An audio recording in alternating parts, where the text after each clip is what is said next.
Actually ಏನಾಗುತ್ತೆ ಅಂತಂದರೆ ಇದು ನಾವು ಕಾನೂನಲ್ಲಿ ನಾವು ಎಷ್ಟು ಮಾತಾಡಬೇಕೋ ಗೊತ್ತಿಲ್ಲ. ಕಾಣದ ಕೈಗಳ ಕೈವಾಡ ಇದೆ. ಅವರಿಗೆ ತುಂಬ ಜನ ದುಶ್ಮನ್ಗಳು ದರ್ಶನ್ ಅವರಿಗೆ. ಅವರೆಲ್ಲ ಸೇರಿಸ್ಕೊಂಡು ಫಿಕ್ಸ್ ಮಾಡಿದ್ದಾರೆ ಅಂತ ನನ್ನ ಒಂದು ಮಾಹಿತಿ, ನನ್ನ ಅಭಿಪ್ರಾಯ ಇಲ್ಲ, ನನಗೆ ಬಂದಿರೋಂಥ ಮಾಹಿತಿ. ಆಮೇಲೆ ಅವರು ಅಲ್ಲಿ ಒಳಗಡೆ ಹೋದರು, ಬೆಂಗಳೂರಲ್ಲಿದ್ದರು. ಅಲ್ಲಿ ಬೆಂಗಳೂರು ಸಿಗರೇಟ್ ಸೇದ ತಕ್ಷಣ ಅದೇನು ದೊಡ್ಡದಾಗಿ ಮೀಡಿಯಾದವ್ರು ಬಿಂಬಿಸಿದ್ರು. ಸಿಗರೇಟ್ ಸೇದೋದು ದೊಡ್ಡ ಕ್ರೈಮ್ ಅಲ್ಲ ನನ್ನ ಪ್ರಕಾರ. ಅದೆಲ್ಲ ಅಲ್ಲಿ ಪಟಾಲಂ ಅಂತಂದರೆ ಇವಾಗ ಏನು ಗೊತ್ತಾ ಮೇಡಮ್ ಅವರೇ, ಇವಾಗ ನಾವು ಅಲ್ಲಿ ಹೋಗ್ಬೇಕಂದಾಗ ಅಲ್ಲಿ ಯಾರು ನಿಮಗೆ ಸ್ವಾತಂತ್ರ್ಯ ಹೋರಾಟಗಾರರು ಯಾರು ಮಹಾತ್ಮರು ಇರಲ್ಲ, ಅಲ್ಲಿರೋರೇ ಅಂಥವ್ರು ಇರ್ತಾರೆ. ಅಂಥವ್ರು ಇದ್ದಾಗ ಒಂದು ರೂಮಲ್ಲಿ ಅವ್ರನ್ನ ಇದು ಮಾಡಿದಾಗ ನಾವು ಅವ್ರ ಹತ್ರ ಮಾತಾಡಬೇಕಾದಂಥ ಪರಿಸ್ಥಿತಿ ಬರುತ್ತೆ, ಮಾತಾಡಲೇಬೇಕಾದಂಥ ಪರಿಸ್ಥಿತಿ ಬರುತ್ತೆ. ಅವ್ರ ಹತ್ರ ಮಾತಾಡಿದ ತಕ್ಷಣವೇ ನಾವು ಕ್ರಿಮಿನಲ್ಗಳು ಅಂತಲ್ಲ, ಅವ್ರ ಹತ್ರ ಮಾತಾಡಿ ನಾವು ಬೇರೆ ಏನಾದರೂ ಕ್ರೈಮ್ ಮಾಡಿದಾಗ ಅದು ತಪ್ಪಾಗುತ್ತೆ. ಅದು ಮಾತಾಡೋದು ತಪ್ಪಲ್ಲ.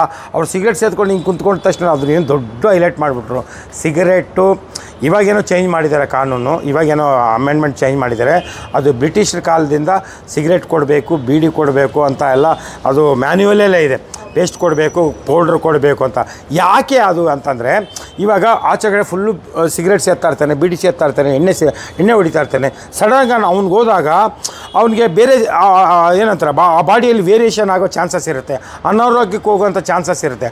ಆ ಒಂದು ಕಾರಣದಿಂದ ಆ ಗೌರ್ಮೆಂಟ್ ಮಾಡಿರೋಂಥ ಒಂದು ಇದನ್ನು ಇವ್ರು ಸಿಗರೇಟ್ ಸೇದ್ಕೊಳ್ತಾ ಅದಕ್ಕೆ ದೊಡ್ಡದಾಗಿ ಹೈಲೈಟ್ ಮಾಡಿದ್ರು. ನೀವು ಕೇಳಿದ್ರಿ ಅದು ಸುಟ್ಟರು ಇಟ್ಟಿಗೆ ಅಂತ ಯಾಕೆ ಬರೆದ್ರಿ ಅಂತ.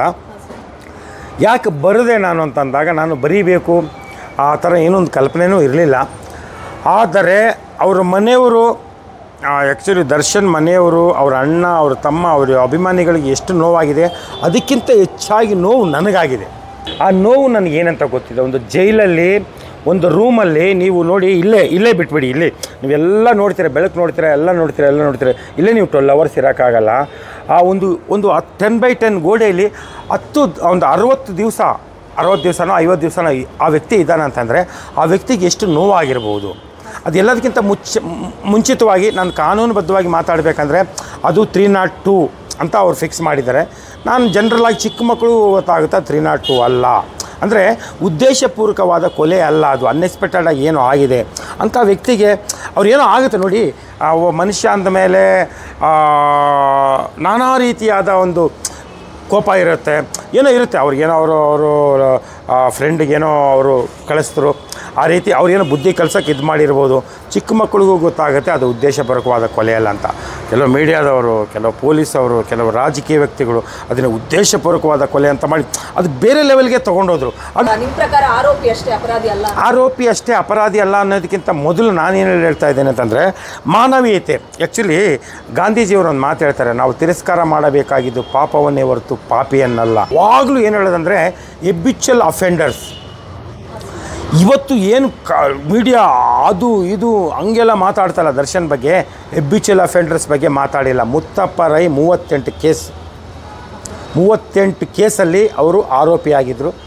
ಆರಾಮಾಗಿ 2 ವರ್ಷ ಜೈಲಲ್ಲಿದ್ದರು, ಹೊಡ್ಕೊಂಬಂದರು, ಇದು ಮಾಡಿದ್ರು. ಆ ರೀತಿ ಎಷ್ಟು ಜನರ ಹೆಸರೆಲ್ಲ ಹೇಳಬಲ್ಲೆ. 5 ಕೊಲೆ ಮಾಡಿ 6 ಕೊಲೆ ಮಾಡಿ ಆರಾಮಾಗಿ ಫಾರ್ಚುನರ್ ಕಾರಲ್ಲಿ, ಆಡಿ ಕಾರಲ್ಲಿ ಓಡಾಡ್ತಾ ಇದ್ದಾರೆ. ಅವ್ರ ಬಗ್ಗೆ ಮೀಡಿಯಾ ಮಾತಾಡಲಿಲ್ಲ. ಎಷ್ಟೋ ಜನ MLA MP ಗಳು ಕೊಲೆ ಮಾಡಿ ಅವರು MLA MP ಗಳಾಗಿದ್ದಾರೆ, ಅವ್ರ ಬಗ್ಗೆ ಮಾತಾಡಲಿಲ್ಲ. ಇದು ಕಲ್ಪಬಲ್ ಹೋಮಸೈಡ್ ಅಂತಾರೆ ಟೆಕ್ನಿಕಲ್, ಇದು ಅದರ ಈ ಒಂದು ಲ್ಯಾಂಗ್ವೇಜಲ್ಲಿ ಇದು ಏನಂತಾರೆ ನರಹತ್ಯೆ ಅಂತಾರೆ. ಇದು ಏನಂತಂದರೆ ಇದ್ರ ಬಗ್ಗೆ ಇದು ಕಾನೂನಲ್ಲಿ ಕೂಡ ರಿಯಾಯಿತಿ ಇದೆ. ಯಾಕೆ ಇದ್ರು ಅವ್ರು ದರ್ಶನ್ ಅಷ್ಟು ಟಾರ್ಗೆಟ್ ಮಾಡಿದ್ರು, ಯಾಕೆ ದರ್ಶನ್ಗೆ ಅಷ್ಟೆಲ್ಲ ಟಾರ್ಚರ್ ಕೊಟ್ಟರು? ಅದು ಆ್ಯಕ್ಚುಲಿ ಪ್ರತಿಯೊಬ್ಬರಿಗೂ ಜೈಲಲ್ಲಿ ಹೋದರೆ ಒಂದು ಫೆಸಿಲಿಟಿ ಸಿಗುತ್ತೆ. ನೀವು ಆರೋಪಿ ಅಂದಾಗ ಅವ್ರ ಲಾಯರ್ ಇರ್ತಾರೆ, ಕೋರ್ಟಲ್ಲಿ ಜಡ್ಜ್ ಇರ್ತಾರೆ, ಅವ್ರು ಏನು ಸೆಕ್ಷನ್ ಇರುತ್ತೆ ಅಲ್ಲಿ ಕೇಸ್ ನಡೀತದೆ ಅಷ್ಟೇ.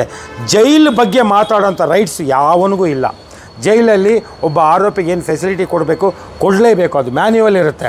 ಆದರೆ ಅದು ಕೂಡ ತಪ್ಪಿಸ್ತಾರೆ ಕೆಲವು ಮೀಡಿಯಾದವರು. ಅದು ತುಂಬ ನೋವಿದೆ, ತುಂಬ ಬೇಜಾರಿದೆ. ಅದು ಯಾಕೆ ಹಂಗೆ ಮಾಡಿದ್ರು?